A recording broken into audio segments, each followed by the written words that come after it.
So why is your iPhone making you double tap everything to move around the phone? Let me explain it. If you're new here, subscribe and we can get started. So what you are most likely referring to is a feature which is part of the accessibility inside of your settings, and it's called VoiceOver. Literally the first thing at the top, because you can see that if I enable it at the top with the toggle right there, you can see that it kind of like reads everything that I tap. And if I want to actually go back or do something, I have to like double click it, right? So I have to go like this to actually perform anything. And if I want to come back in here, I have to at first like select it. It reads it out loud if you can hear it. VoiceOver on. VoiceOver. And that's how I have to like double click it.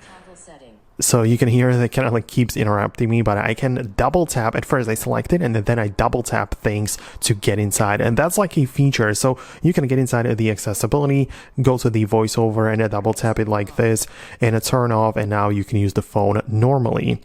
However, you might notice that it's kind of hard to even get there. And if that is the thing, for example, let me turn on the VoiceOver again, right?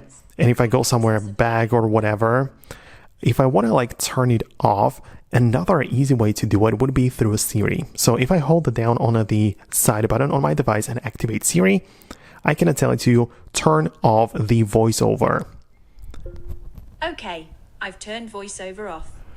And you can see that I can do it even without going through all of the settings, which might be kind of harder to do. So whenever you want to turn on or off some features like that, you can just use Siri for that. And it usually is going to work. Like Siri isn't great for some complex tasks, but for something like this, it's pretty okay. So let me know your thoughts and let me know if that was the thing that you were looking for. Hit the thumbs up and subscribe for more tutorials and videos like this one. And I'll talk to you later.